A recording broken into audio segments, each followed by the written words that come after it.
तुलसी विवाह की कहानियाँ। तो तुलसी विवाह की पहली कथा इस प्रकार है। एक बार शिवजी ने अपने तेज को समुद्र में फेंक दिया था। उससे एक महातेजस्वी बालक ने जन्म लिया। ये बालक आगे चलकर जालंधर के नाम से पराक्रमी दैत्य राजा बना। इसकी राजधानी का नाम जालंधर नगरी था। दैत्यराज कालनेमी की कन्या वृंदा का विवाह जालंधर से हुआ। जालंधर महाराक्षस था। अपनी सत्ता के मद में चूर उसने माता लक्ष्मी को पाने की कामना से युद्ध किया, परंतु समुद्र से ही उत्पन्न होने के कारण माता लक्ष्मी ने उसे अपने भाई के रूप में स्वीकार किया।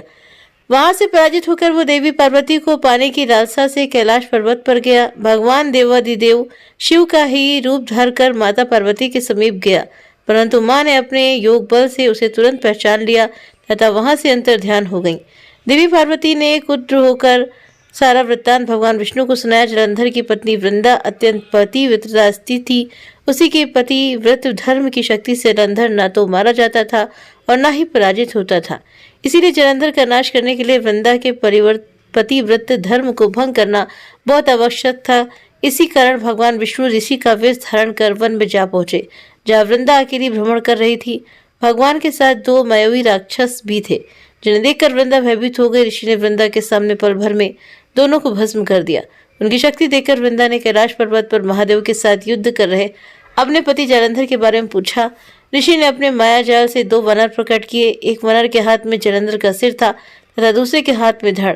अपने पति की ये दशा देखकर वृंदा मूर्छित होकर गिर पड़ी। होश में आने पर उन्होंने ऋषि रूपी भगवान से विनती की कि वो उसके पति को जीवित करें। भगवान ने अपनी माया से पुनः जालंधर का सिर धड़ से जोड़ दिया, परंतु स्वयं भी वो शरीर में प्रवेश कर गए। वृंदा को इस छल का तनिक भी आभास न हुआ। जालंधर बने भगवान के साथ वृंदा पतिव्रता का व्यवहार करने लगी, जिससे उसका सतीत्व भंग हो गया। ऐसा होते ही वृंदा का पति जालंधर युद्ध में हार गया। इस सारी लीला का जब वृंदा को पता चला तो उसने क्रोध होकर भगवान विष्णु को हृदयहीन शिला होने का श्राप दे दिया। अपने भक्त के श्राप को भगवान विष्णु ने स्वीकार किया और शालिग्राम पत्थर बन गए। सृष्टि के पालनकर्ता के पत्थर बन जाने से ब्रह्मांड में असंतुलन की स्थिति हो गई। ये देखकर सभी देवी देवताओं ने वृंदा से प्रार्थना की कि वो भगवान विष्णु को श्राप मुक्त कर दे। वृंदा ने भगवान विष्णु को श्राप मुक्त कर स्वयं आत्मदाह कर लिया। जहाँ वृंदा भस्म हुई वहाँ तुलसी का पौधा उगा। भगवान विष्णु ने वृंदा से कहा, हे वृंदा, तुम अपने सतीत्व के कारण मुझे लक्ष्मी से भी अधिक प्रिय हो गई हो।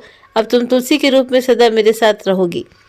तब से हर साल कार्तिक महीने के देव उठनी एकादशी का दिन तुलसी विवाह के रूप में मनाया जाता है। जो मनुष्य भी मेरे शालिग्राम रूप के साथ तुलसी का विवाह करेगा उसे लोक और परलोक में विपुल यश प्राप्त होगा।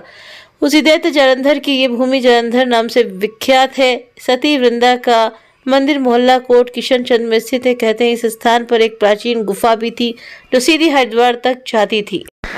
सच्चे मन से 40 दिन तक सती वृंदा देवी के मंदिर में पूजा करने से सभी मनोरथ पूर्ण होते हैं। जिस घर में तुलसी होती है वहां यम के दूत भी असमय नहीं जा सकते। मृत्यु के समय जिसके प्राण मंजरी रही तुलसी और गंगा जल मुख में रखकर निकल जाते हैं, वो पापों से मुक्त होकर वैकुंठ धाम को प्राप्त होता है। जो मनुष्य तुलसी व आंवले की छाया में अपने पितरों का श्राद्ध करता है, उनके पितर मोक्ष को प्राप्त हो जाते हैं। अब तुलसी विवाह की दूसरी कथा इस प्रकार है। पौराणिक मान्यताओं के अनुसार सावड़ी मुनि की पुत्री तुलसी अपूर्व सुंदरी थी। उनकी इच्छा थी कि उनका विवाह भगवान नारायण के साथ हो। इसके लिए उन्होंने नारायण पर्वत की घाटी में स्थित बद्री वन में घोर तपस्या की। दीर्घकाल तक तपस्या के उपरांत ब्रह्मा जी ने प्रसन्न होकर दर्शन दिया और वर मांगने को कहा। तुलसी ने कहा, सृष्टिकर्ता ब्रह्मदेव अब अंतर्यामी है, सबके मन की बात जानते हैं।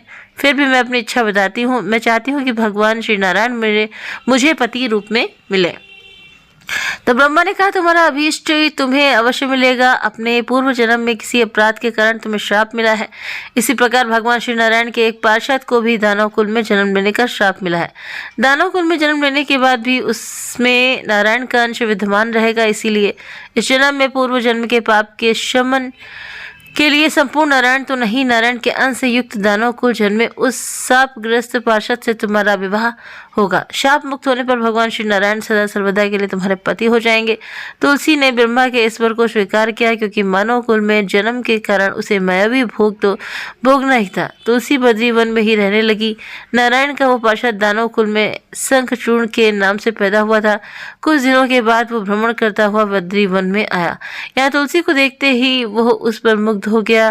तुलसी के सामने उसने अपने साथ विवाह का प्रस्ताव रखा। इतने में ही वहां ब्रह्मा जी आकर तुलसी से कहा, तुलसी शंखचूड़ को देखो, कैसा देवोपम इसका स्वरूप है। दानव कुल में जन्म लेने के बाद भी लगता है जैसे इसके शरीर में नारायण का वास हो। तुम प्रस्ताव को शहर स्वीकार कर लो। तुलसी को भी लगा कि उसकी तपस्या पूर्ण हुई, उसे इच्छित फल मिला है। शंखचूड़ के साथ उसका गांधर्व विवाह हुआ और वो शंखचूड़ के साथ अब उसके महल में पत्नी बनकर आ गई। शंखचूड़ ने अपनी परम सुंदरी सती साध्वी पत्नी तुलसी के साथ बहुत दिनों तक राज्य किया। उसने अपने राज्य का इतना विस्तार किया कि देवलोक तक उसके अधिकार में आ गए। स्वर्ग का सुख भोगने वाले देवताओं की दशा भिखारियों जैसी हो गई। शंखचूड़ किसी को कष्ट नहीं देता था, पर अधिकार और राज छिन जाने से सारे देवता मिलकर ब्रह्मा, विष्णु और शिव की सभा में गए तथा अपनी विपत्ति सुनाई। ब्रह्मा जी ने कहा, तुलसी परम साध्वी है, उनका विवाह शंखचूड़ से मैंने कराया था। शंखचूड़ को जब तक नहीं हराया था मारा जा सकता था तब तक तुलसी को न छला जाए। विष्णु ने कहा, शंखचूड़ पूर्व जन्म में मेरा पार्षद था, शाप के कारण उसे दैत्य कुल में जन्म लेना पड़ा। इस जन्म में भी मेरा अंश उसमें व्याप्त है, साथ ही तुलसी के पतिव्रत धर्म से वो अजय है। फिर देवताओं की सहमति से भगवान शिव ने शंखचूड़ के पास संदेश भेजा कि या तो वो देवताओं का राज्य लौटा दे या फिर उनसे युद्ध करे। तो शंखचूड़ शंकर के पास पहुंचा। उसने कहा, देवाधिदेव, आपके लिए देवताओं का पक्ष लेना उचित नहीं है। राज्य बढ़ाना हर राजा का कर्तव्य है। मैं किसी को दुखी नहीं कर रहा हूँ। देवताओं से कहिए वे मेरी प्रजा होकर रहे। मैंने आपका भी कोई अपकार नहीं किया है। हमारा आपका युद्ध शोभा नहीं देता। अगर आप हार गए तो बड़ी लज्जा की बात होगी। मैं हार गया तो आपकी कीर्ति बहुत अधिक नहीं बढ़ेगी। भगवान शंकर हंसे। वे तो सब रहस्य समझते थे। तुलसी और शंखचूड़ के पूर्व जन्म के श्राप की अवधि लगभग पूरी हो चुकी थी। बोले, इसमें कीर्ति और लज्जा की बात नहीं। तुम देवों का राज्य लौटाकर उन्हें उनके पद पर प्रतिष्ठित होने दो। युद्ध से बचने का यही एक उपाय है। तो शंखचूड़ ने कहा, मैंने युद्ध के बल से देवलोक जीता है, कोई उसे युद्ध के द्वारा ही वापस ले सकता है। ये मेरा अंतिम उत्तर है, मैं जा रहा हूँ। ऐसा कहकर शंखचूड़ चला गया। उसने अपनी पत्नी तुलसी को सारी बात बताई और कहा, कर्म भोग सब काल सूत्र में बंधा है। जीवन में हर शोक, भय, सुख, दुख, मंगल, अमंगल काल के अधीन है। हम तो केवल निमित्त हैं। संभव है भगवान शिव देवों का पक्ष लेकर मुझसे युद्ध करें।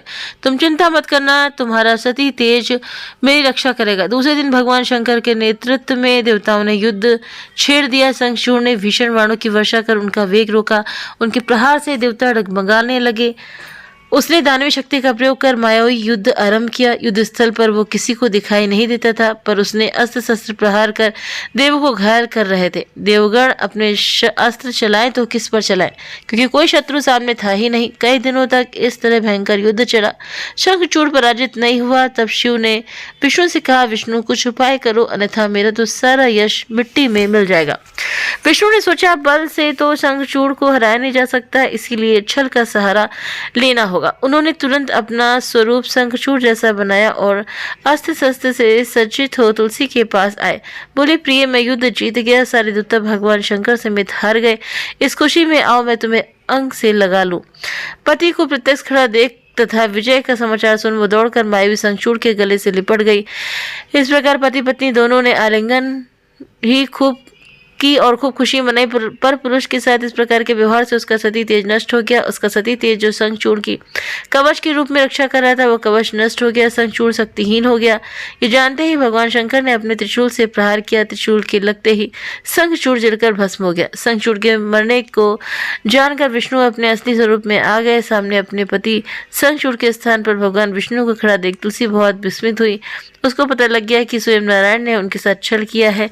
क्रोध में आकर उसने शाप दिया, एक सती स्त्री का सतीत्व भंग करने का अपराध में तुम हृदयहीन पत्थर हो जाओ। विष्णु ने तुलसी के शाप को सिरोधार्य कर कहा, देवी, तुम्हारे तथा शंखचूड़ के कल्याण के लिए मुझे ऐसा करना पड़ा। तुम दोनों को शाप मुक्त करना था। तुम भी अब शरीर त्याग कर तुलसी बिरवा के रूप में जन्म लोगी और मेरी पूजा तुलसी दल से होगी। मैं शालिग्राम पत्थर बनूंगा। मेरे शीश पर तुम आदर से विराजमान होगी। तुम्हारे पति की हड्डियों के चूड़ से शंख की उत्पत्ति होगी। उस शंख ध्वनि से देवताओं तथा मेरी पूजा आराधना होगी। जहाँ शंख ध्वनि होगी वहाँ मंगलमय में विराजमान रहूंगा। तुमने पूर्व जन्म में बद्री वन में मुझे पाने के लिए बड़ी तपस्या की थी। अब अगले जन्म में मैं नारायण प्रस्तर के रूप में बद्रीनाथ वन में स्थापित होऊंगा और मेरी पूजा अर्चना फल फूल से ना होकर तुम्हारे तुलसी दल से होगी। मेरे शीश पर विराजमान होकर तुम मुझसे भी ऊंचा पद प्राप्त करोगी। तब से तुलसी जी की पूजा सभी करने लगे और तुलसी जी का विवाह शालिग्राम जी के साथ कार्तिक मास में किया जाता है। देवउठनी एकादशी के दिन इसे तुलसी विवाह के रूप में मनाया जाता है। तुलसी विवाह में वे सभी चीजें शामिल करें जो एक विवाह कराने में जरूरी होता है।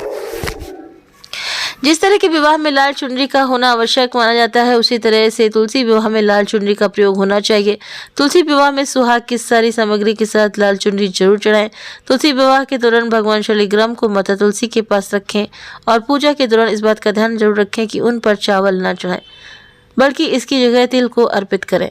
तो उम्मीद करते हैं कि आप सभी को ये जानकारी पसंद आई होगी। वीडियो पसंद आया हो तो वीडियो को लाइक शेयर सब्सक्राइब करना ना भूलें। मिलते हैं आपसे नेक्स्ट वीडियो में नई जानकारी नई कहानी के साथ में। Thank you.